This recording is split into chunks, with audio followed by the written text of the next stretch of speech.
Let's talk about death certificates, and particularly how many death certificates approximately will you need as a personal representative? That's our topic. Let's get started right after this.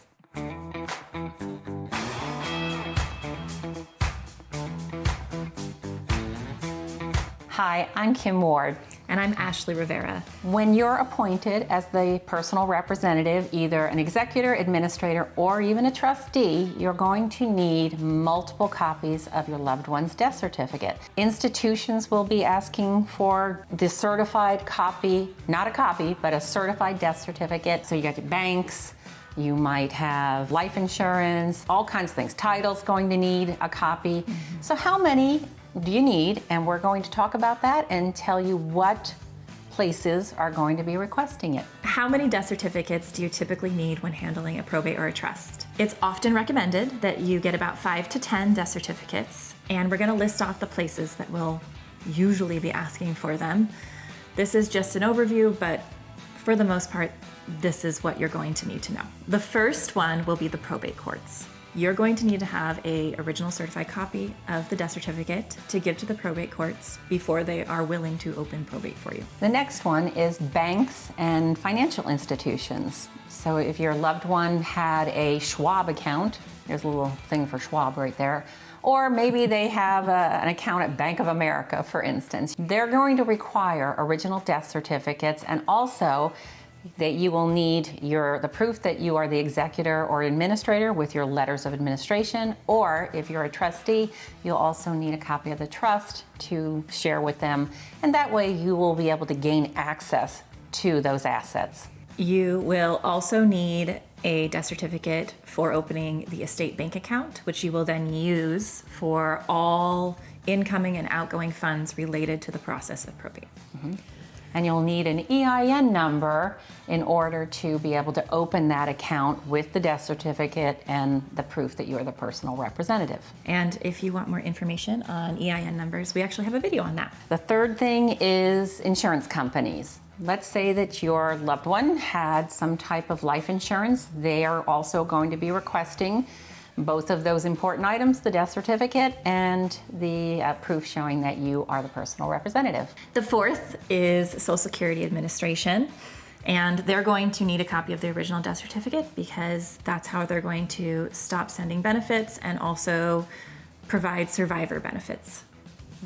And you want them to stop sending benefits, otherwise you're going to have to go through the motions of sending them back. And who even needs more work when you're so busy handling an estate? The next one is creditors. Number 5, credit card companies, any type of loans. The mortgage company for the home of your loved one, they are going to need that death certificate also. And it's important to get it to the mortgage company because even if you are paying that mortgage, they're going to want to know that you're getting ready to sell. So providing the death certificate is a way for you to say, hey, we're in the process of handling this, giving them the knowledge so that they're not charging you.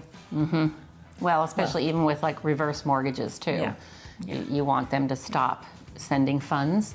And for a traditional mortgage, you need to be able to speak with them. You're in charge. They will know that you're representing the estate. Number 6 is pension plans and retirement accounts. These are going to want a copy of the death certificate so that they can then provide the remaining funds to the family if there are any.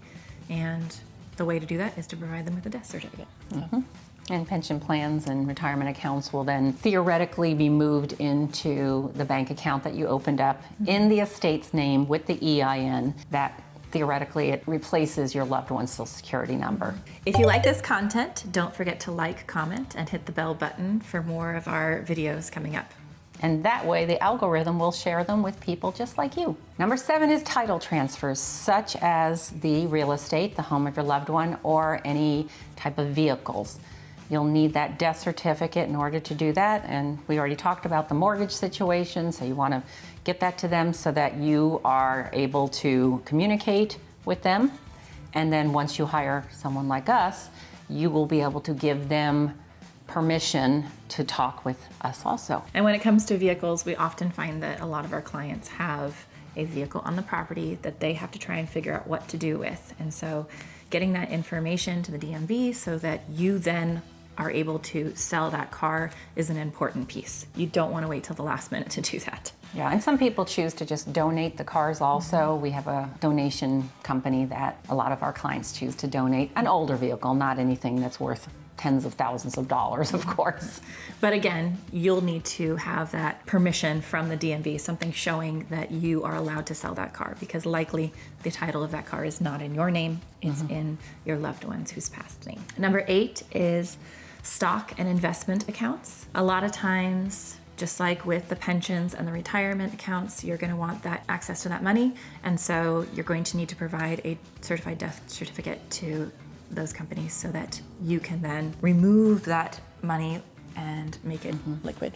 Yeah, that you could sell, the positions that your loved one was in, perhaps, or even being able to manage the transfer of some of those positions or accounts to a loved one, if they've been addressed as the beneficiary in either a will, or even to be able to transfer the positions or the accounts to someone who has been designated as the beneficiary of that account by your loved one. Number 9 is health insurance and Medicare.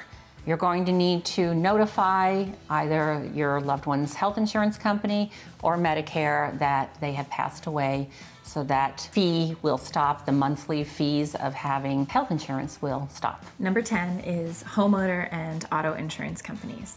So you'll want to provide a copy of the death certificate to these places so that they can then be aware of the fact that the owner has passed. With the auto insurance, it might be that if you're not planning on using the vehicle, you can adjust it from being an operated vehicle to a planned non-operation, which you'll do through the DMV. And with the homeowner's insurance, a lot of times you want to notify them, and you will actually then go ahead and get vacant homeowner's insurance, as the home will not have anybody in it, and you could be putting the home at risk if you're maintaining the regular homeowner's insurance with that. This has been a pretty good list, and we recommend that you, as you go through the items in your loved one's home and you find paperwork having to do with various institutions, you keep a list going, and that way you'll know approximately how many death certificates you should get from the beginning. Typically it's between 5 and 10. They cost around $25 a piece. Some places will actually take a photocopy, but it's better to have more than less because because you don't want to have to go back and order more. The process of getting the death certificates isn't terrible, but it's not fun to have to physically go to the location and obtain more. Please like, comment, subscribe, and hit that bell button. And if you have any questions, put them in the comment box, because we love your questions. We like to answer those. And they also help us to know what it is that you need in the future so that we can then make videos about that subject. Thanks for watching.